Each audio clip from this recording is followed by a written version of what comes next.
Ya está ingresando la persona.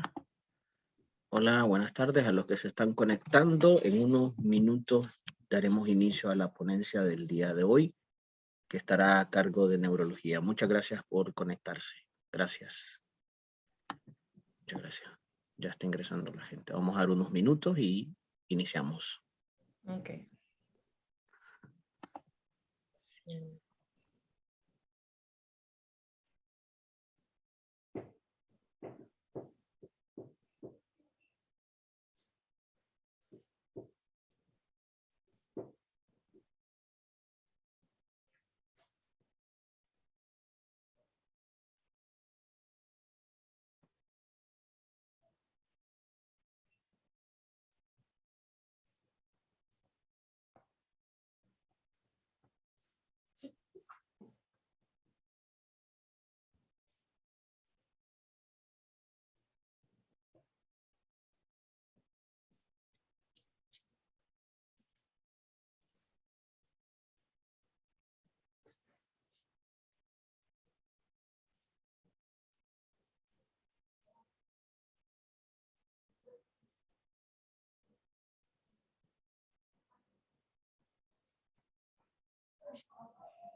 Muchas gracias a los colegas que se están conectando en este momento. En 3 minutos damos inicio. 3 minutos. Muchas gracias.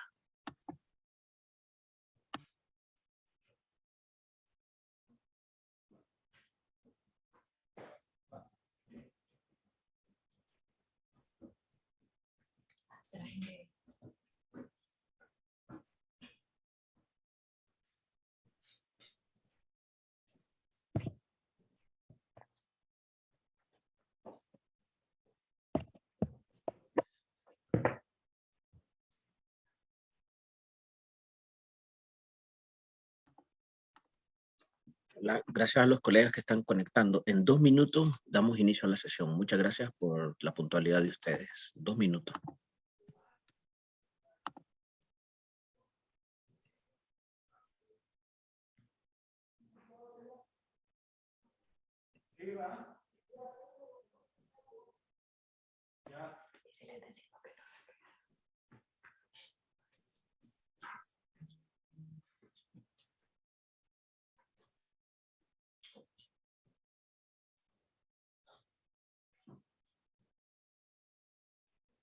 Hola, doctor. Sí.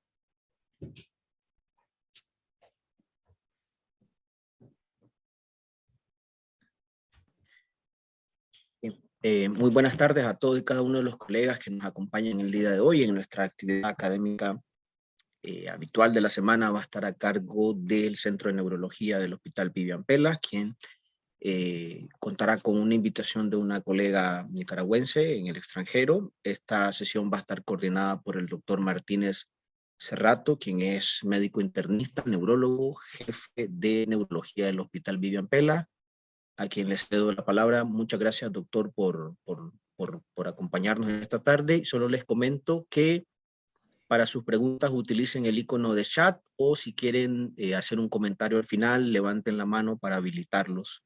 La conferencia quedará grabada en nuestro canal de YouTube. Doctor Martínez Ferrato, muchas gracias. Buenas tardes. Tenemos el agrado de tener a la doctora Luz María Pineda Centeno.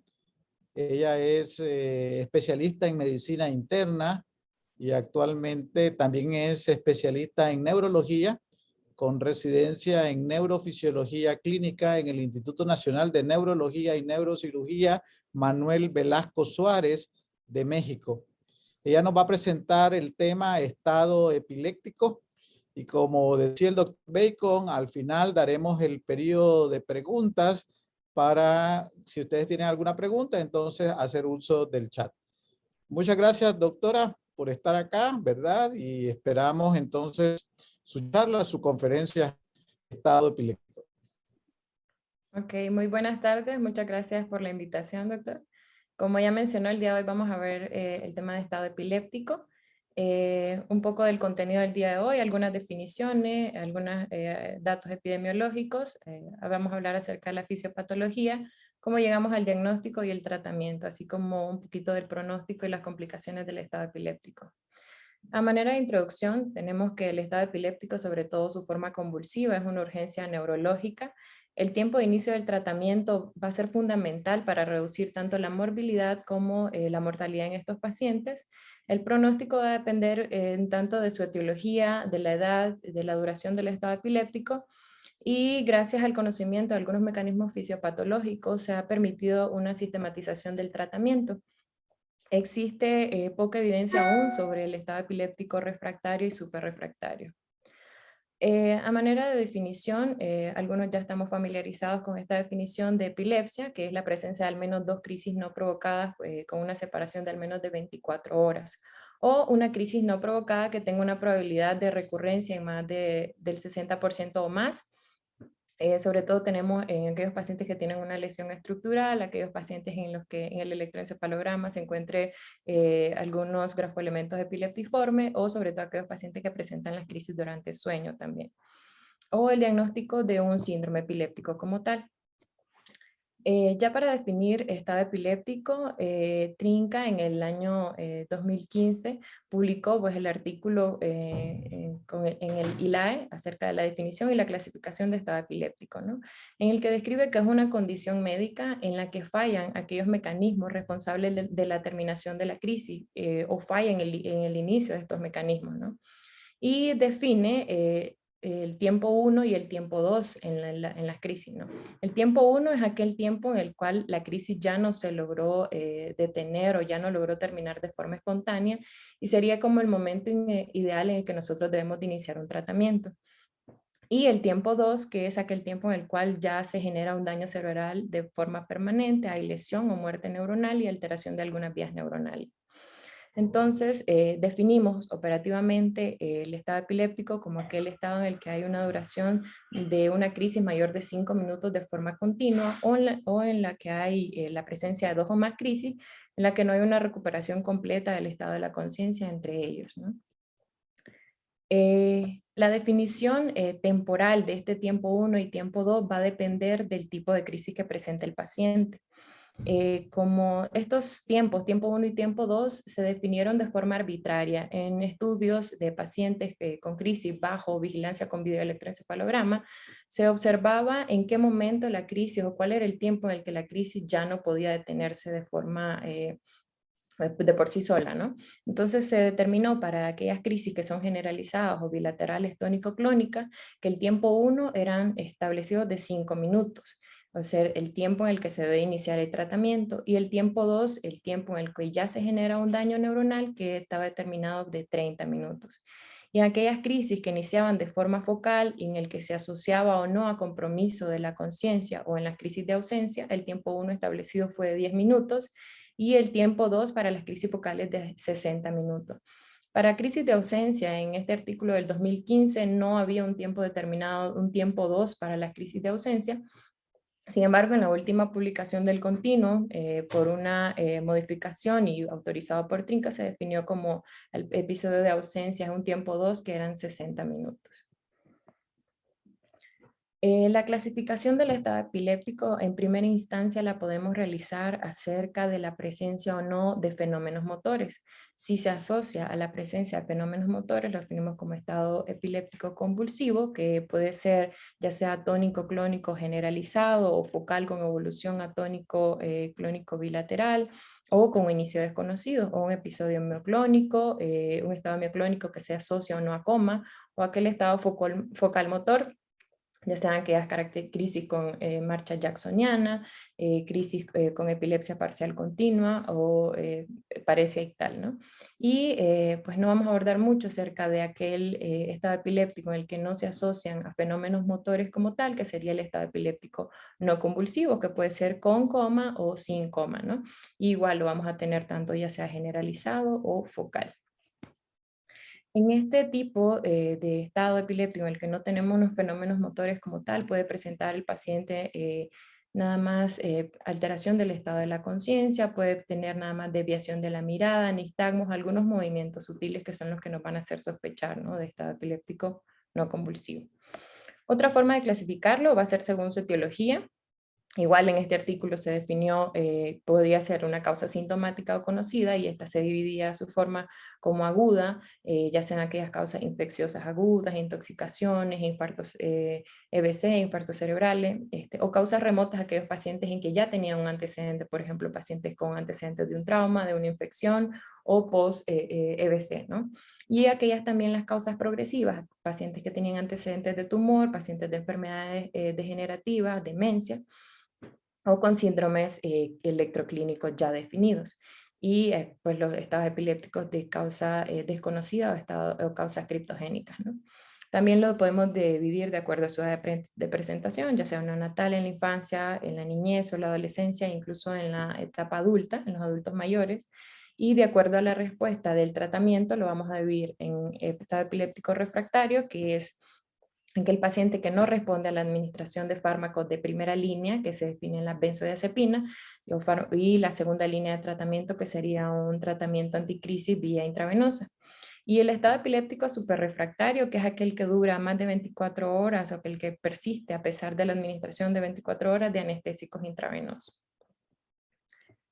Hablando un poquito de la epidemiología, tenemos que la prevalencia, fue en base a un estudio que se realizó en Austria, en Salzburgo, que hubo una prevalencia de 36.1 por cada 100.000 personas por año. De estos, un tercio, 12.1, pueden ser estados epilépticos no convulsivos. Del total de los estados epilépticos, un 9 a un 43% pueden evolucionar a estados epilépticos refractarios, es decir, fallan a primera y segunda línea, o superrefractarios, de estos 12 al 22%, que van a fallar incluso a la administración de anestésicos intravenosos.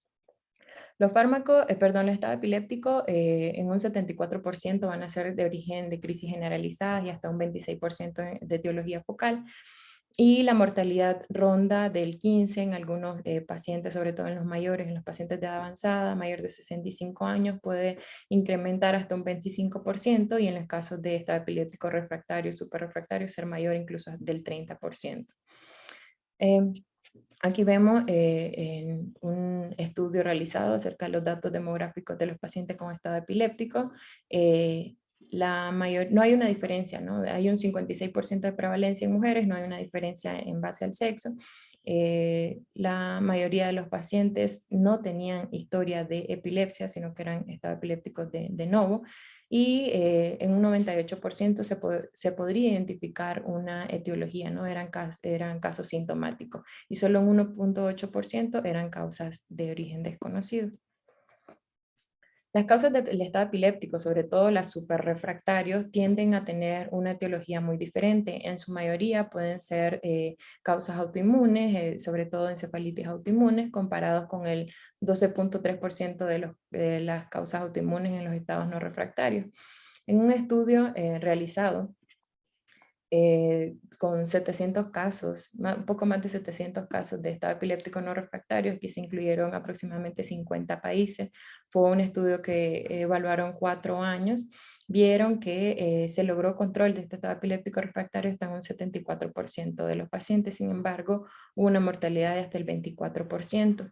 Entre los factores de mejor pronóstico para estos pacientes definían que como etiología, ¿no? Aquellos pacientes en los que habían abandonado su tratamiento eran los que tenían mejor pronóstico. Sin embargo, aquellos pacientes que el estado epiléptico era secundario a anoxia eran los que le iba pues mal. Igual aquí se sostiene, en esta gráfica podemos ver que la etiología va a estar estrechamente relacionada con la mortalidad y el pronóstico funcional de los pacientes. Acá podemos ver que la anoxia igual es el que representa una mayor mortalidad, un poco más del 70%, seguido de hipoxia y enfermedad vascular cerebral. Y los pacientes que tienen mejor pronóstico son aquellos en los que se asocian sobre todo a baja dosis de antiepiléptico, es decir, que abandonan su tratamiento, o aquellos pacientes que se asocian sobre todo a una infección. Hablando un poco de la fisiopatología, conocemos que es fundamentalmente está relacionada a una falla de estos mecanismos que dijimos intrínsecos para finalizar una crisis, ¿no? Existe un aumento de la corriente sináptica excitatoria que va a perpetuar esta actividad epiléptica.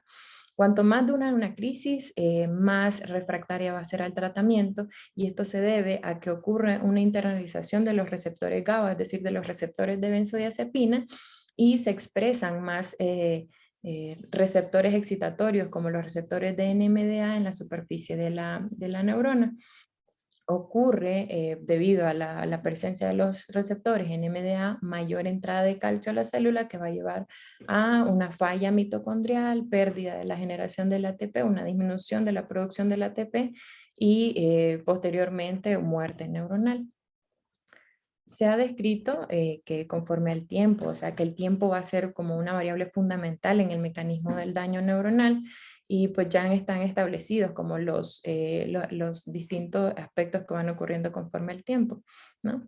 Y por lo tanto siempre va a ser oportuno el tratamiento de inmediato, ¿no? En los primeros milisegundos, a los primeros segundos de que inicia pues las manifestaciones epilépticas, el estado epiléptico, perdón, se da lo que es la fosforilación de algunas proteínas, la apertura de algunos canales de iones y la liberación de los neurotransmisores, ¿no? Van a haber un aumento de estos receptores excitatorios y una disminución de los receptores inhibitorios, como son los GABA, y posteriormente, en minutos a horas, aumento de la expresión de neuropéptidos, sobre todo neuropéptidos excitatorios como la sustancia P, y disminución de los inhibitorios como el neuropéptido Y.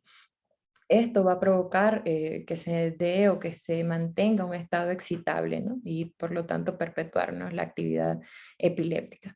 A medida que va a pasar el tiempo, la eficacia de la terapéutica va a ser considerablemente menor, ¿no? Y entonces, pues, a mayor duración, peor el pronóstico del paciente.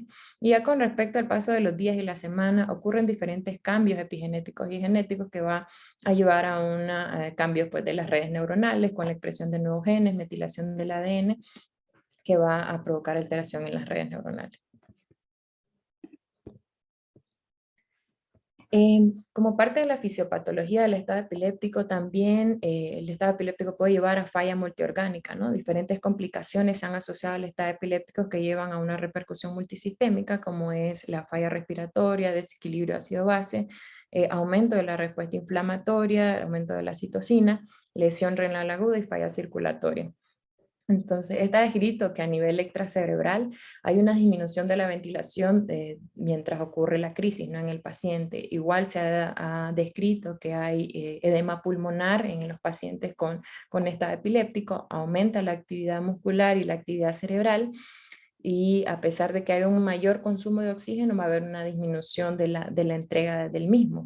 Por lo tanto, hay hipoxia, aumento del CO2, hay también disminución de la glucosa, que lleva a acidosis metabólica y respiratoria, liberación de diferentes catecolaminas que van a provocar ruptura de la barrera hematoencefálica, liberación de diferentes citocinas, interleucinas, factor de necrosis tumoral, que va a llevar a inflamación también cerebral, invasión de más leucocitos y citocinas, que las citocinas, además de estar involucradas en el mantenimiento de la neurogénesis, cuando están alteradas o exageradas a nivel del sistema nervioso central, también pueden activar aumentar la actividad neuronal y que se dé la generación de más crisis, ¿no? Y a nivel celular, por la disminución del oxígeno, hay una disminución de la producción de ATP y de energía, se da la despolarización de la célula, liberación de glutamato, que es un neurotransmisor excitatorio que por el aumento también de los receptores NMDA, mayor entrada de calcio y pues daño a nivel mitocondrial y celular. Entonces todo el sistema prácticamente está involucrado, puede llevar al paciente a falla multisistémica, y estas son las principales complicaciones que va a tener el paciente, que van a incrementar su mortalidad. Ahora, empezando con el abordaje inicial y el inicio del tratamiento del paciente, el diagnóstico siempre va a ser clínico, ¿no? De acuerdo a las definiciones que ya establecimos al inicio de la plática. Los estudios de gabinete son complementarios, sí se deben de tomar laboratorios, estudio de imagen, un electroencefalograma de forma inicial, una punción lumbar. Sin embargo, la realización de estos estudios nunca debe retrasar por ningún motivo el inicio del tratamiento. Igual que la urgencia del stroke, del EBC, en el caso de estado epiléptico, igual el tiempo es cerebro, ¿no? Es importante, me encontré esta lista que me pareció muy importante aplicarla en cada uno de los pacientes que nosotros vemos en una urgencia, que menciona que cuándo fue la última vez que vimos bien al paciente. Esto sobre todo nos va a ayudar a determinar cuánto tiempo lleva de evolución, pues desde que inició la crisis o el estado epiléptico, si va en temporalidad como tal. El inicio de algunos síntomas y signos que se pueden presentar o asociar a la crisis. Si hubieron síntomas precedentes, ¿no? Concomitantes, si hubo historia de fiebre, días previos, rash, vómito, si el paciente en realidad presentó una crisis tónico-clónica y al momento de nosotros evaluarlo ya llega sin manifestaciones motoras, podemos asumir que puede estar en un estado posictal o que puede estar aún en estado epiléptico no convulsivo, que empeoraría el pronóstico. Y también ver si hay reactividad al momento de nosotros evaluar al paciente, si hay testigos o no de cómo fue la crisis y conocer si en el momento, en el lugar en el que presentó la crisis se le administró algún fármaco, si fue atendido por alguna ambulancia o los mismos familiares en ocasiones están familiarizados con utilización de algunos medicamentos, sería importante conocerlo, ¿no? Seguimos. La primera fase del tratamiento, la primera línea sería estabilizar al paciente. En los primeros 5 minutos, porque aquí el tiempo es muy importante, en los primeros 5 minutos nosotros debemos de evaluar al paciente con el ABCD. Evaluación también del examen neurológico así de forma breve, establecer el tiempo que llevamos desde el inicio de la crisis, suplemento de oxígeno en el caso de que el paciente lo utilice, ya sea con puntas nasales, con máscara, o en caso de requerir intubación endotraqueal también, iniciar el monitoreo con electrocardiograma y determinar una glucosa. Siempre es importante y nunca se nos debe olvidar checarle la glucosa al paciente en caso de que llegara a tener una glucosa menor de 60, hacer sustitución y siempre en compañía de tiamina, ¿no? También en ese mismo momento y sin retrasar el tratamiento debemos de realizar las tomas de prueba, ya sean toxicológicas. Es importante si el paciente tiene antecedentes de crisis, evaluar sus niveles séricos de los fármacos anticrisis, también determinar pruebas hematológicas, electrolitos, todo con el objetivo de forma simultánea ir indagando acerca de cuál es la etiología del estado epiléptico. En los siguientes de los 5 a los 20 minutos de haber iniciado la terapia, vamos a utilizar la primera línea, que como les comenté son las benzodiazepinas. Generalmente va a haber una tasa de respuesta entre el 50 al 76% de los pacientes. Solo un 40% de los pacientes generalmente llega a recurrir o a necesitar una segunda línea. Y se puede utilizar tanto ya sea midazolam intramuscular, lorazepam intravenoso, diazepam intravenoso, cualquiera de las tres, ninguna ha logrado establecer diferencia en la eficacia entre cualquiera de las tres opciones. Se realizó un metaanálisis en el que se incluyeron 19 estudios, un total de 1933 pacientes, comparando el uso de midazolam intramuscular con diazepam, ya sea IV, o intramuscular también, y se vio pues que no hubo diferencia con la efectividad o la resolución de la crisis, tampoco no hubo diferencia con respecto a las reacciones adversas medicamentosas. Sí se vio que con midazolam intravenoso intramuscular, los pacientes cesan la crisis de forma más rápida, incluso hasta menos de 3 minutos en comparación con diazepam. Entonces, en primera instancia, pues estamos nosotros más familiarizados incluso con midazolam intramuscular, con el hecho de que también no retrasamos o no esperamos que el paciente se canalice inmediatamente. Luego que realizamos el ABCD y la glucosa, podemos iniciar la administración de midazolam intramuscular. Si el paciente persiste con las crisis o con la actividad epiléptica posterior a la administración de primera línea, va a ser necesario administrar fármaco anticrisis de forma intravenosa. Podemos utilizar ya sea fenitoína a dosis de 20 miligramos, la dosis máxima 1500. Pues la mayoría de los estudios lo que se ha utilizado es fenitoína, que sería su prodroga. Tenemos también la probabilidad de administrar ácido valproico a dosis de 40 miligramos, no más de 3 gramos por dosis, y levetiracetam a 60 miligramos, no más de 4.5 gramos. Cualquiera de estos fármacos, en el contexto del estado epiléptico, ninguno ha mostrado superioridad con respecto al otro, ¿no? Sin embargo, pues también debemos de tener que si se trata de un estado mioclónico, no debemos de administrar fenitoína, podemos utilizar cualquiera de las otras dos opciones. Como parte del sustento de que no hay diferencia si administramos cualquiera de los fármacos antiepilépticos de segunda línea o fármacos anticrisis, se realizó un estudio, este es el PECAN, en que se incluyeron, 384 pacientes. Aquí se incluyeron niños y adultos. El 38% de los pacientes eran niños. El objetivo primario de este estudio era la ausencia de crisis clínicas, ¿no? Luego de 60 minutos y mejoría en el nivel de la conciencia de los pacientes. De estos se administraron 145 pacientes con levetiracetam, 118 con fosfenitoína y 121 con valproato. Sin embargo, el porcentaje de los pacientes que alcanzaron el objetivo primario del tratamiento fue el 47, 45 y 46%, o sea, no hubo diferencia, ¿no?, estadística en la eficacia ni en la tolerabilidad entre levetiracetam, fosfenitoína y ácido valproico. Y las crisis se controlaron hasta en un 50% con cualquiera de los 3 diferentes fármacos que decidamos utilizar. También tenemos el estudio SET, que incluyó 478 pacientes, también comparaba levetiracetam con fosfenitoína y valproato. El resultado primario igual fue la ausencia de las crisis en la primera hora posterior pues a la administración del fármaco y mejoría de del estado de conciencia del paciente. Y el resultado primario de la eficacia era el cese de la crisis y lo alcanzaron el 52% de los pacientes que recibieron levetiracetam, 49% de los que recibieron fosfenitoína y valproato un 52%, o sea, no hubo diferencia, ¿no? En este estudio los dividieron a los pacientes según su edad, en niños, en adultos y en adultos mayores, sobre todo mayores de 65 años.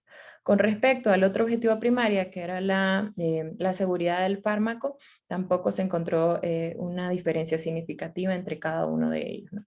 Aquí vemos que a los niños les iba muy similar, ya sea tratados con levetiracetam o valproato. En los adultos, igual el resultado bastante similar, ya fuera con fosfenitoína o valproato, y en los adultos mayores hasta un 50% de los pacientes alcanzaron el objetivo primario si se trataron con valproato, ¿no? Existe también un metaanálisis que incluyó aproximadamente 5 estudios. Fueron 349 pacientes en el que compararon pues todo, fenitoína, valproato, diazepam, levetiracetam, lacosamida entre sí. Aquí demostraron que el fenobarbital fue superior con respecto al cese de las crisis en comparación con fenitoína, valproato, diazepam y levetiracetam y lacosamida. Sé que, no sé si en el Hospital Vivian pues contamos con fenobarbital, pero también una opción muy segura puede ser valproato y lacosamida, en el que se mostró que eran superiores con la ausencia, con el control de crisis en las primeras 24 horas, ¿no? Y también eran superiores en seguridad. Podemos utilizar valproato o lacosamida. También estudiaron una cosa que pienso que también es importante, ¿no? El costo de estos fármacos, ¿no? Valorando el costo-efectividad en los fármacos de segunda línea. Aquí tenemos entre los más efectivos y menos costosos, puede ser levetiracetam. En segunda opción puede ser valproato. El más costoso y que tiene una efectividad bastante significativa es la lacosamida. Y otra opción puede ser el fenobarbital, ¿no? Entonces, igual levetiracetam y valproato, que generalmente los tenemos a mano, tienen buena efectividad y bajo costo, que podrían ser factores que podríamos considerar al momento del tratamiento, ¿no? En caso de que persistan las crisis luego de la administración de primera y segunda línea, hay 2 caminos, ¿no? Se puede utilizar otro fármaco anticrisis, una segunda terapia. Sin embargo, pues ya se debe de considerar, ¿no? Entre más tiempo pase el paciente manifestando crisis epiléptica o estado epiléptico, empeora el pronóstico. Entonces también podríamos considerar ya el inicio de algunos anestésicos intravenosos, ¿no? De estos anestésicos intravenosos tenemos de opción ya sea midazolam, propofol o fenobarbital, ¿no? El pentobarbital ha mostrado que disminuye la presencia de crisis a un corto plazo. Igual ha tenido menos falla el tratamiento en comparación con propofol. El propofol, la desventaja, pues que tenemos el síndrome de propofol, que se caracteriza por acidosis láctica, rhabdomiólisis, hipertrigliceridemia, ¿no? Sin embargo, con respecto al retiro de la ventilación mecánica en los pacientes que se usó fentobarbital, el tiempo de ventilación fue más prolongado en comparación con el uso del propofol. Entonces podemos utilizar cualquiera de las 3 líneas, ya sea midazolam, propofol, pentobarbital. Sabemos que lo importante siempre va a ser el cese de la crisis, ¿no? En las primeras 24 horas sería lo ideal. Una vez que el paciente pues, ya no responde a la primera y segunda línea, hablamos de estado epiléptico superrefractario, ya requiere sedación, ya requiere ventilación y va a ser mantener esta terapia al menos 24-48 horas en las que nosotros ya hayamos tenido cese de las crisis. A este punto, cuando nosotros ya nos encontramos con un paciente con estado epiléptico superrefractario, pues la evidencia clínica, la evidencia científica de estas terapias de tratamiento es muy poca, ¿no? Se utilizan fármacos, como les mencioné, anestésicos durante 24 a 48 horas con el objetivo de tener o alcanzar una libertad de crisis en esas 24 a 48 horas y pues con un control de electroencefalograma en el que pues muchos mencionan el cese de la actividad epiléptica o un patrón de brote-supresión durante 24 a 48 horas. Entre otras terapias de tratamiento, se ha mencionado el uso de la ketamina. Hay estudios de poco más de 100 pacientes en el que se ha observado que hay control del estado epiléptico refractario con ketamina hasta en un 57 y 68% de los pacientes. Entonces puede ser otra opción de tratamiento que podamos utilizar, siempre pues vigilando los efectos adversos. Generalmente cuando un paciente ya alcanza un estado epiléptico superrefractario o un estado epiléptico refractario debería de ser manejado por una unidad de terapia intensiva y con monitoreo electroencefalográfico. El patrón de brote supresión, pues es este patrón en el que vamos a ver la presencia de grafoelementos con periodos entremezclados, con periodos de atenuación de la actividad de fondo, que generalmente puede ser una disminución de la amplitud de la actividad de fondo, ¿no?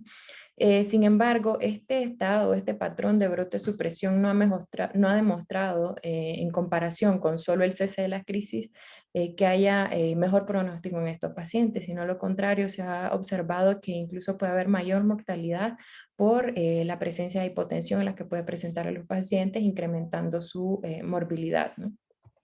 Entonces, por lo tanto, la mejoría del resultado funcional de los pacientes no va a depender tanto de alcanzar un patrón de brote-supresión, sino más bien de alcanzar una supresión de la actividad epiléptica. Ya cuando el paciente ha alcanzado un tratamiento con sedación durante hasta una semana, se deben de pensar otras vías de tratamiento, ¿no? Que tienen, como les comentaba, menos evidencia científica. Se han utilizado ya sean sedantes como el esoflurano, utilizamos topiramato, bolos de magnesio, terapias inmunomoduladoras como el uso de metilprednisolona, plasmaféresis, inmunoglobulina, ya que se piensa que de esto el 40%, poco más del 40% de los pacientes con estado epiléptico superrefractario, cuando se logra determinar una etiología, generalmente es autoinmune. Entonces se piensa dar estas terapias inmunomoduladoras. Se han utilizado también otras como la estimulación magnética transcraneal repetitiva, que ha demostrado mejoría en un 71% de los pacientes, sin embargo muchos recurren. La terapia electroconvulsiva también es otra maniobra que también se utiliza y ha mostrado hasta un 57% de reducción de la, o control pues, de las crisis en los pacientes con estado epiléptico superrefractario. Y ya en casos más avanzados, en casos, pues se puede utilizar la neurocirugía también, que ha mostrado que los pacientes, cuando se logra identificar el foco epileptogénico, se puede alcanzar una resolución, una mejoría hasta en el 78% de los pacientes. Cabe mencionar que todo lo que ya abarcamos acerca del abordaje inicial, del tratamiento de estos pacientes, de forma simultánea, nosotros, aparte de ir tratando al paciente, debemos de ir determinando cuál es la causa, ¿no? Y con el objetivo de administrar un tratamiento que sea dirigido a la causa del estado epiléptico como tal. Cuando el paciente ya no tiene crisis convulsivas como tal, pero si persiste con el comprometido su estado de conciencia, se debe pensar también que cursa con un estado epiléptico no convulsivo. Y como les comenté, hay algunos datos sutiles que nos pueden hacer pensar en este, ¿no? Sin embargo, el diagnóstico es enteramente electroencefalográfico. la Sociedad Americana de Neurofisiología adoptó los criterios de Salzburgo, que fueron los más publicados más recientemente en la guía de terminología del electroencefalograma de cuidados intensivos, ahora en el 2021. Y sin embargo, pues esta entidad, el estado epiléptico convulsivo, va a conferirle mayor mortalidad a los pacientes, ¿no? Y podemos verlo sobre todo en aquellos pacientes con edad avanzada. Hablando ya un poco acerca del pronóstico de estos pacientes con estado epiléptico convulsivo, con estado epiléptico se han descrito algunas escalas pronósticas. Tenemos una de las primeras que fueron publicadas, o la primera fue en el 2010, en el 2006 fue Rossetti y sus colaboradores, publicaron la escala STESS, que es la escala de severidad de estado epiléptico, en la que incluían las características, el nivel de conciencia, dándole mayor puntaje al paciente que estaba en coma, el tipo de crisis que se presentaba al momento del inicio del estado epiléptico, si fuera focal, fuera generalizada, y le confería mayor puntaje a los pacientes con estado epiléptico no convulsivo, la edad de presentación del estado, si eran menor de 65 años o mayor de 65 años, y la historia o no de crisis o epilepsia en el paciente, ¿no? Inicialmente el valor de corte fueron 3 puntos, en los que era una escala para predecir la mortalidad hospitalaria de los pacientes con estado epiléptico, y el valor de corte mayor de 3 puntos daba mayor sensibilidad y especificidad para determinar la mortalidad durante su hospitalización. Posteriormente la escala tuvo una validación externa con pacientes solo de terapia intensiva, en los que vieron que un valor de corte mayor de 4 tenía un valor predictivo negativo más elevado y un valor predictivo positivo más bajo, ¿no? Entonces tenía mayor capacidad de identificar a aquellos pacientes sobrevivientes en la escala STESS. Posteriormente se publicó la escala EMSE, que es la escala de mortalidad basada en algunos datos epidemiológicos en los pacientes, en la que incluían la etiología del estado, la edad en la que se presentaba, comorbilidades del paciente y los hallazgos electroencefalográficos, ¿no? En solo los primeros, como el primer acápite de la escala, que fuera la etiología, edad y comorbilidades, fue un puntaje, o el valor de corte fueron 27 puntos. Y ya cuando incluía algunos datos del electroencefalograma, teníamos un valor de corte de 64 puntos. Esta escala mostró que era superior incluso que la escala STESS, aún con un valor de corte de 3 o valor de 4. Entonces, pues era como algo muy novedoso, ¿no? Esta nueva escala. Y posteriormente, en 2016, también publican la escala ENDIT, que es por su acrónimo, de encefalitis, si se asociaba o no a estado epiléptico no convulsivo, la resistencia a diazepam o a benzodiazepinas como tal, y hallazgos en imagen, ¿no? Que fueran con lesiones bilaterales eran 2 puntos, y si tenía una lesión unilateral nada más 1 punto. Y si el paciente había requerido intubación traqueal durante su hospitalización. El punto de corte de esta escala es mayor de 3, y en comparación con la escala STESS y la escala de mortalidad asociada a los hallazgos epidemiológicos, pues es superior, alcanzando en la curva ROC un valor de 0.83, o sea, es superior tanto a la escala STESS como a la escala ENSE, y por lo tanto podemos decir que es la que tiene, pues la que tiene mayor valor, ¿no? En comparación con las escalas previamente publicadas. El valor pronóstico, pues existen diferentes herramientas, como ya les mostré, para determinar el riesgo de la mortalidad y el pronóstico funcional del paciente. Sin embargo, pues reuniendo con las características principales, los factores de riesgo, vemos que la edad mayor de 65 años es uno de los importantes, la alteración o la del estado de conciencia o el coma al momento del ingreso del paciente, es también factor de mal pronóstico, el estado epiléptico no convulsivo y el que el paciente no tenga un antecedente de epilepsia, ¿no? Existe pues un término, una entidad conocida que es el NORSE, que es el estado epiléptico refractario de novo. El estado epiléptico superrefractario de novo, ¿no? Generalmente hasta un 50% de estos pacientes no vamos a lograr identificar una causa como tal. Sin embargo, cuando la encontramos, más del 40%, hasta el 60% de estos pacientes tienen a tener etiología autoinmune. Son diferentes anticuerpos, ya sean anticuerpos de superficie, anticuerpos neuronales, que actualmente podemos mandar pues a evaluar en el paciente, y en estos pacientes pues sí tienen generalmente un peor pronóstico. Algunos pueden estar asociados a enfermedades paraneoplásicas, a enfermedades autoinmunes como tal, y en una minoría de los pacientes puede verse a causas infecciosas, ¿no? Principalmente el herpes es lo que se ha asociado, herpes virus, a estos estados epilépticos de novo, superrefractarios de novo. El inicio de tratamiento inmunosupresor va a ser fundamental en etapas tempranas en estos pacientes para tratar de obtener un mejor pronóstico, ¿no? Y debemos sospecharlo cuando hay alta resistencia a los medicamentos anticrisis que utilizamos de forma convencional, que el paciente estaba previamente sano antes del inicio de este estado epiléptico, que puedan asociarse a algunos síntomas como fiebre, alteraciones psicoconductuales o de la memoria, algunas disinesias o hallazgos en la resonancia, como hiperintensidades tanto en FLAIR y en la difusión, sobre todo en regiones temporales mesiales, ¿no? Y otra diagnóstico como diferencial, otra entidad que se puede simular mucho al estado epiléptico, lo que lo puede estar antes del estado epiléptico, es esta definición de clúster de crisis. O crisis epilépticas repetitivas agudas. Este generalmente es un término que no muchos conocemos. De hecho, este es un fenómeno clínico que pueden presentar algunos pacientes con epilepsia, sobre todo los pacientes con epilepsia refractaria al tratamiento, y no hay como tal un consenso internacional respecto a la definición de esta entidad de clúster de crisis, que generalmente se le denomina, pero hay diferentes definiciones, ¿no? Que pueden ser al menos 3 crisis en 24 horas, al menos 2 crisis en las últimas 4 horas. Es un incremento del patrón de crisis del paciente fuera de su patrón normal, ¿no? Generalmente el tratamiento de estos clústeres de crisis va dirigido en primera instancia a la primera línea, el uso de benzodiazepina.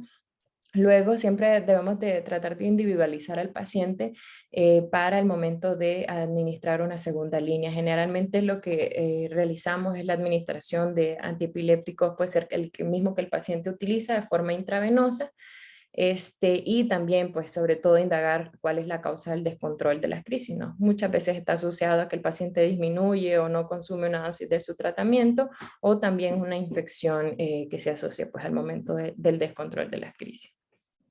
Es un escenario clínico menos grave, claro, que el estado epiléptico. Sin embargo, si esto no se trata, el paciente puede llegar a caer a un estado epiléptico. Muy bien, eso es lo que les tenía para compartirles el día de hoy. Espero que sea de mucho provecho para su práctica clínica. Y pues si tienen alguna pregunta.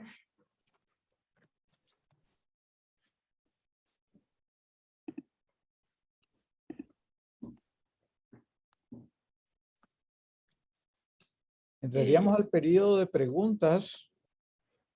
Tiene levantada la mano José Iván Martínez. Solo puede habilitar su micrófono o cruce el ledón, ya pueden hacer su comentario. Buenas tardes, doctora Pineda. Hola, ¿cómo estás? Mucho gusto. Un placer, maestra de siempre. Felicidades por la clase, de hecho está muy buena. Gracias. De hecho, tocó temas muy importantes y creo que a veces pasan desapercibidos, y que más, pues, viniendo de usted, que pueda expresar la parte de los tiempos, que yo creo que muchas veces es en lo que más fallamos. Si traspolamos, pues, lo que es el estado epiléptico a la práctica clínica, por lo general estamos acostumbrados de que el paciente, o sea, el paciente no ha llegado ni a la emergencia y ya tiene su gramo de difenilantoína administrado, y se toma poco tiempo en lo que es la evaluación de los pacientes. De hecho, creo que hay muchos conectados de varias instituciones, y sería cambiar ese paradigma de que, como usted muy bien lo mencionaba, que durante los primeros 5 minutos el ABCD, la evaluación del paciente, el examen físico neurológico. O sea, no hay que tener, no sé, digamos, salir corriendo, que apenas el paciente llega por la emergencia, ya tiene su gramo de fenilalantoína intravenoso. Eso es muy importante. Lo otro también que tal vez quisiera es en relación a la inmunoterapia en los estados epilépticos suprarrefractarios. De hecho, por ahí hemos tenido casos en los cuales se hace inclusive de manera despectiva, o sea, ¿cómo vas a usar corticoides? ¿Cómo vas a usar inmunoglobulina? Y a veces por desconocimiento, pues entonces quería saber su opinión en relación a la inmunoterapia en estado epiléptico, pues como tal. Y una excelente charla, doctora, de hecho la felicito, muy puntual. Ok, muchas gracias. Sí, de hecho, pues siempre, ¿no? El seguir, tratar como de establecernos ese tratamiento de forma sistemática y pues en la medida que uno lo va practicando ya lo vas haciendo de forma automática, ¿no? Evaluar, como ya comentaste, el ABCD, la evaluación neurológica, glucosa, no olvidarnos de establecer siempre glucosa, conectar al paciente a su evaluación de electrocardiograma es muy importante, de hecho también para evaluar el inicio del tratamiento y pues seguir cada uno de los pasos que ya están bien validados, ¿no? La utilización tanto de primera y segunda línea. Sí, para el estado epiléptico, cuando ya se nos está yendo de las manos luego de la primera y la segunda línea, en el caso en el que el paciente requiere la utilización de anestésico, como mencioné, ya luego que el paciente está en estado epiléptico superrefractario, la evidencia científica es menor, ¿no? Y pues estos NORSE o los estados epilépticos superrefractarios de novo generalmente van a tener un trasfondo autoinmune. Debemos de establecer las medidas que sean siempre necesarias para nosotros detener la actividad epiléptica. Y pues sí están bien descritos el uso de inmunoterapia, ya sea bolos de metilprednisolona, 1 gramo diario hasta 5 días, incluso el uso de plasmaféresis. Yo sé que no en muchas instituciones nosotros tenemos acceso a plasmaféresis o a inmunoglobulinas también, pero son como ya otras terapias que ya están pues demostradas que sí pueden ayudar en estos pacientes, sobre todo los que tienen trastorno autoinmune. Y también muchas veces no tenemos acceso a todo ese abordaje, ¿no? Que incluye anticuerpos de superficie, anticuerpos neuronales, los intracelulares o el abordaje completo de un paciente que sospechamos una entidad paraneoplásica y no vamos a esperar a tener todos los estudios, como les mostré desde el inicio, para nosotros iniciar terapias de tratamiento, ¿no? Tenemos una pregunta, doctora Pineda, por parte del doctor Donald López. ¿Cuál es el tratamiento de elección del estado epiléptico en el embarazo? Muy buena pregunta. Pues también se ha demostrado que es seguro el uso de la cosamida también en pacientes embarazadas. Podríamos utilizarlo también como una terapia de primera línea. El uso de benzodiazepinas también se puede utilizar.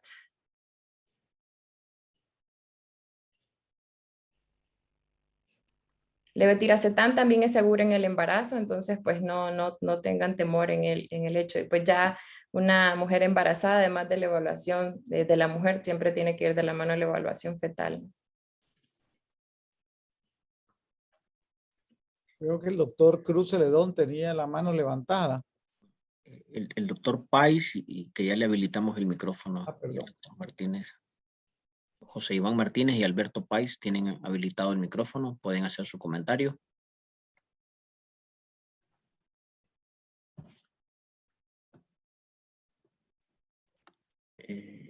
¿Listo? ¿Me escuchan? Sí, adelante. Gracias, doctora. Mucho gusto y excelente ponencia sobre el tema. Quise hacer una pregunta respecto a ese 60% de riesgo de volver a convulsionar luego de una única crisis. Prácticamente convulsionar una sola vez en la vida por sí es un riesgo de volver a presentarlo. ¿Cuáles son esos predictores de riesgo que creo haber escuchado? No sé si trauma mayor, neuroinfección en infancia, historia familiar más o menos. Sí, el riesgo de recurrencia de crisis, primero debemos de saber si se trata de una primera crisis, si fue una crisis sintomática o no. En segunda instancia se debe de empezar el abordaje, ¿no? El abordaje incluye la realización de estudio de imagen, de resonancia y la realización de estudios de electroencefalograma. Si encontramos alguna alteración estructural, puede ser uno de los riesgos de recurrencia. También el hallazgo de algunos grafoelementos epileptiformes, la presencia de una lesión estructural de cualquier tipo, secuela de una infección, secuela de un trauma, secuela de una enfermedad, de un stroke, o también la presencia de grafoelemento epileptiforme, la presencia de grafoelementos que puedan hacernos sospechar de un síndrome epiléptico como tal, y también el que la crisis ocurra mientras el paciente está dormido también es otro factor de recurrencia. Gracias, doctora. De hecho, me gustaría hacer otra pregunta, si es posible. Sí, adelante. Claro. En edad fértil, ok, en toda mujer de edad fértil es más razonable empezar de una buena vez y el anticonvulsivante sea la motrigina o levetiracetam a cambio de los clásicos. Clásico me refiero a los que están al alcance, ¿no? Por lo menos en Mayor español, acceso. ¿cómo se llama esto? El valproato o la carbamazepina por su teratogenicidad. Sí, claro.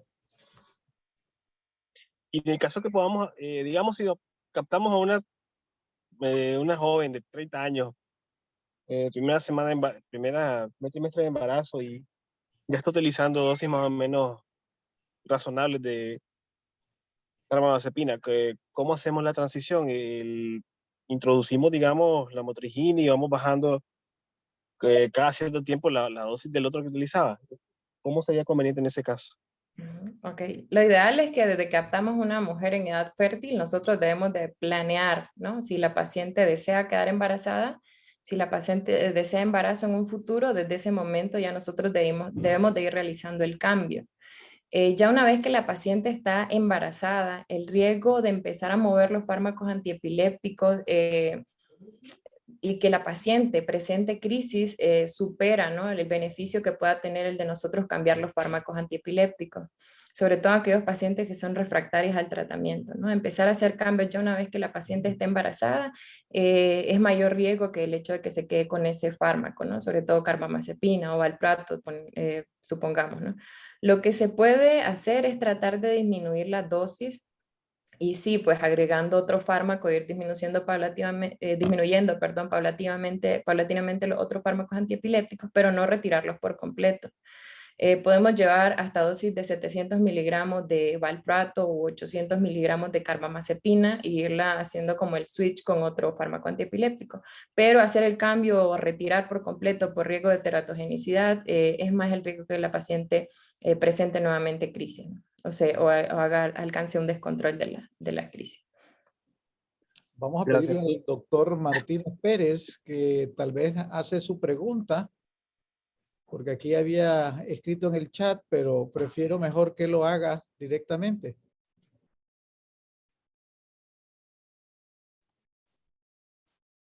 Listo. Adelante, doctor. Solo habilite su micrófono.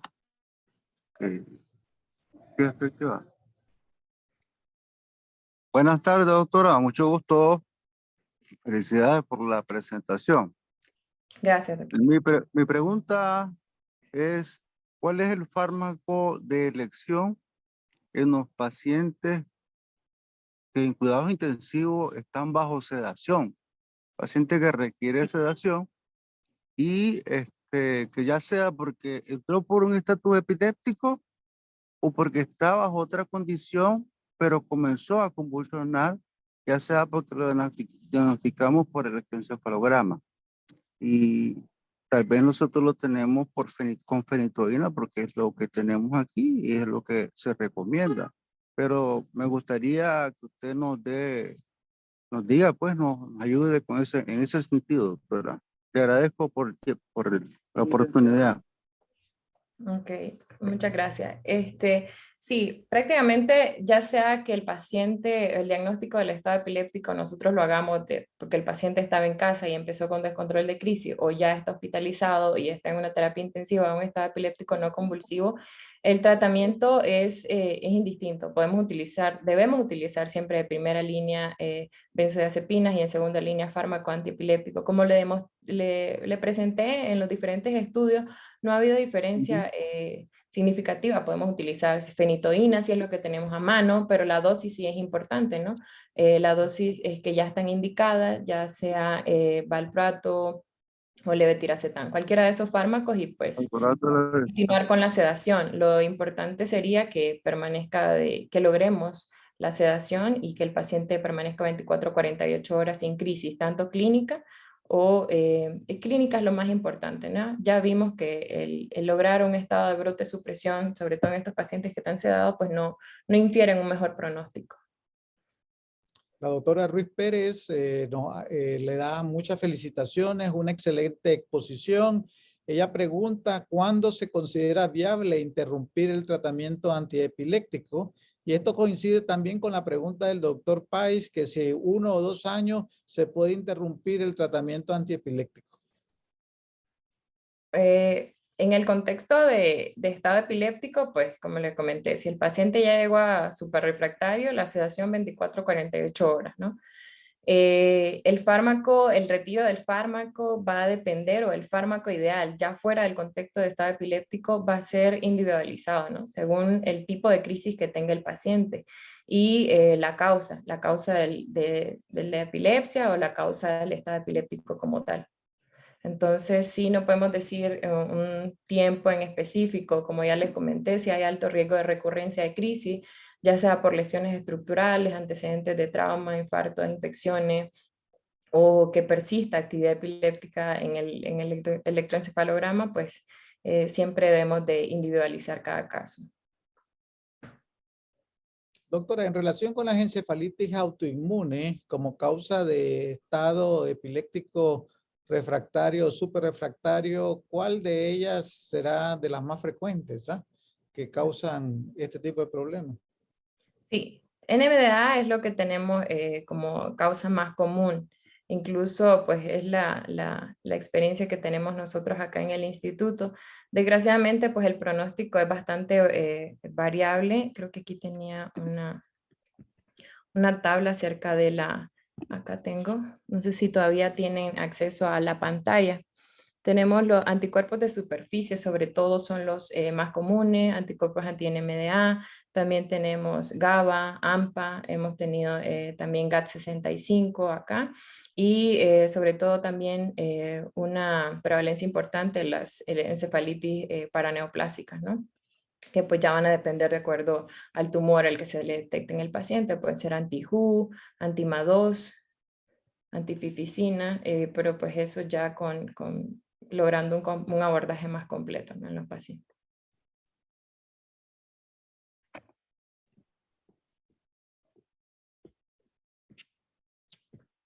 Creo que ya no hay más preguntas, o si tenemos alguna pregunta que la Hay quieran dos hacer. preguntas, doctor, disculpa, hay 2 preguntas en el chat todavía. Perdón, aquí tenemos al doctor Adán López. Muy buena plática, doctora. Muchas gracias. ¿Alguna diferencia en los resultados en medir niveles terapéuticos de fenitoína o ácido valproico, por ejemplo, versus no cuantificarlos?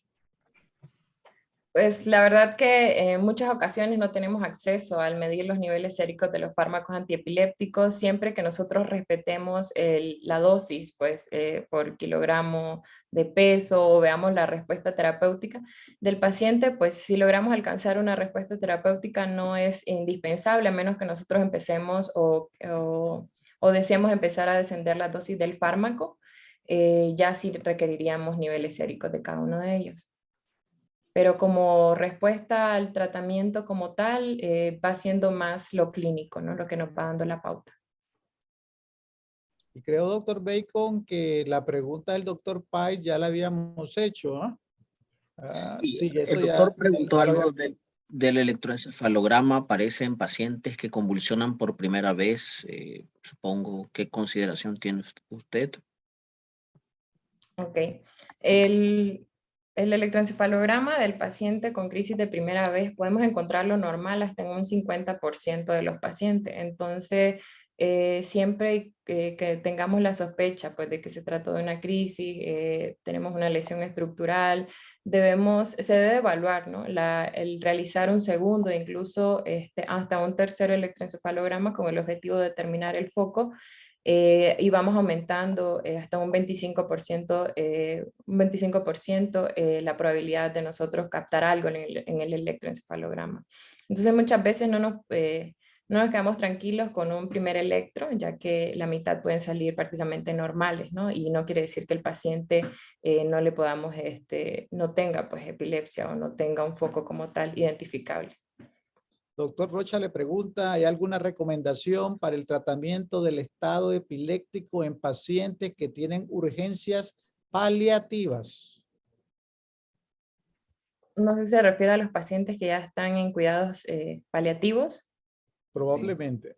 Eso ya queda a consideración del médico y del familiar, porque incluso la evolución del estado epiléptico superrefractario, muchas veces cuando ya utilizamos maniobras como inmunomoduladores, incluso llegamos a utilizar rituximab en algunos pacientes y no tienen respuesta, persisten, como puede ser con estado epiléptico ya no convulsivo, y ya se utilizaron otras maniobras, como hemos tenido pacientes que hasta TEC, electroconvulsiva, terapia electroconvulsiva, y aún así no presentan mejoría. Ya posteriormente se habla con el familiar o probablemente se refiere a los cuidados paliativos. Se evalúa más que todo el pronóstico que tenga el paciente por la enfermedad de base, ¿no? En relación casi a lo mismo, ¿verdad? Sí, Con un enfoque tal vez un poquito diferente. La doctora Vázquez pregunta, ¿cuál es el tratamiento de elección para pacientes en cuidados paliativos con neoplasia cerebral y aún teniendo tratamiento instaurado y no hay respuesta? ¿Cuál sería su manejo? Sí, el manejo inicial es indistinto, siempre con un estado epiléptico de la causa que sea, lo vamos a iniciar a tratar igual, primera y segunda línea, pero ya queda a consideración del pronóstico que tenga el paciente por el tumor, imagino que sería una enfermedad maligna, ¿no? De base. Ya igual evaluamos el pronóstico que tenga a largo plazo, o sea, ya sobre todo si vamos a utilizar sedación. El derecho lo tenemos todos a una primera y segunda línea. De hecho, en estos pacientes en el que no queremos caer en ventilación mecánica, podemos utilizar segunda línea de fármaco anticrisis vía intravenosa. Yo tal vez solo agregaría en ese sentido, es que a pesar que el paciente tenga un estado terminal, creo que a los familiares y al paciente el sedarlo, como comenta usted, debe ser el objetivo primario porque es parte de los cuidados paliativos, ¿no? Tratar de mantenerlo lo más sedado posible. Y luego el tratamiento que comenta la doctora de la metástasis cerebral, pues es muy variable. Puede ir desde cirugía, radiocirugía, etcétera, ¿verdad? No sé si se refiere a la causa primaria, pero el Sí, tratamiento anticonvulsivo como tal no debe de variar en un paciente oncológico, ¿verdad? Creo que darle calidad de vida debe ser el objetivo, ¿no? Aquí de hecho, tenemos un cuando tenemos, comentario. perdón. De hecho, cuando tenemos este tipo de pacientes con pues, metástasis, utilizamos muchas veces esteroides. Cuando tienen pues, Así es. incremento de la frecuencia de las crisis, utilizamos esteroides con el objetivo de disminuir muchas veces el edema, ¿no? La lesión estructural, lo que le desencadena las crisis. Igual, siempre su benzodiazepina, fármaco antipiléptico intravenoso, podemos utilizar incluso dos dosis de diferentes fármacos, combinarlo, y el esteroide también. Si tenemos un comentario en el mismo sentido que se había hecho previamente, ¿verdad? Que es muy importante en el estado epiléptico que las unidades tengan sobre todo un protocolo bien establecido y que no usen dosis repetidas de 4 a 5 veces benzodiazepina, que se ajusten a la terapia según las guías establecidas. Eso es un comentario, ¿verdad? Y creo que estamos todos de acuerdo en relación con esto. El doctor Pais nuevamente pregunta, ¿verdad? Pero menciona, es un comentario, hay El países uso de la donde se marihuana. usa la marihuana medicinal, especialmente los candidatos a cuidados ¿Verdad? paliativos. Tal vez, doctora, aparecería aquí el Es un comentario complejo tetrahidrocannabinol, ese. tetrahidrocannabinol en epilepsia, ¿verdad? ¿Tendrá alguna utilidad en los pacientes?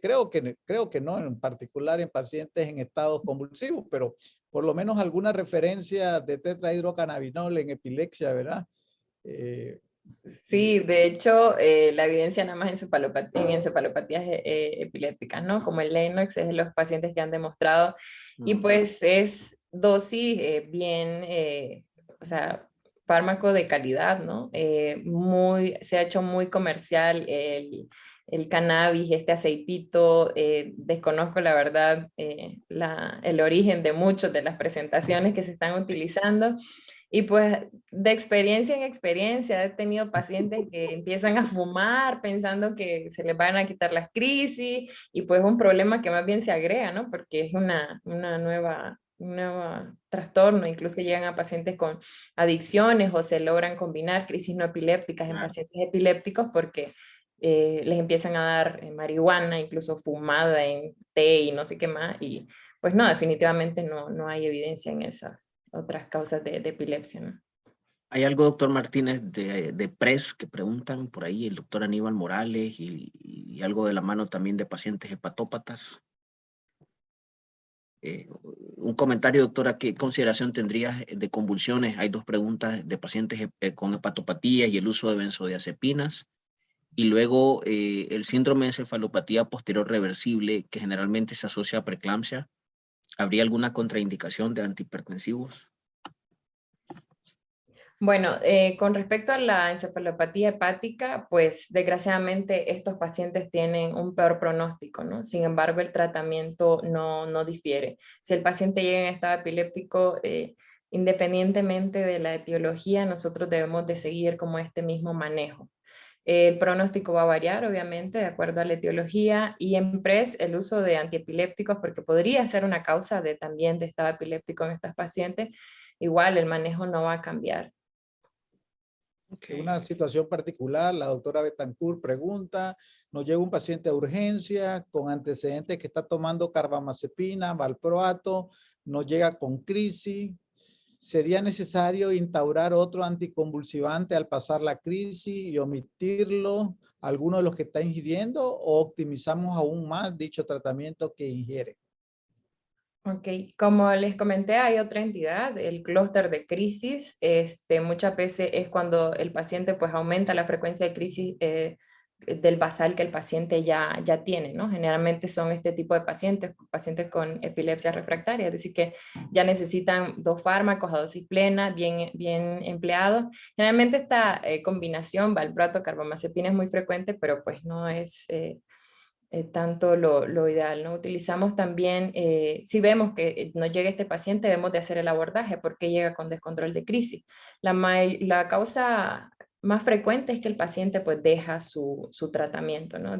Abandona el tratamiento, omite una dosis, cambia de laboratorio, o que lleve con una infección sobreagregada. Entonces, también es importante definir, ¿se trata de un estado epiléptico o se trata de un clúster de crisis?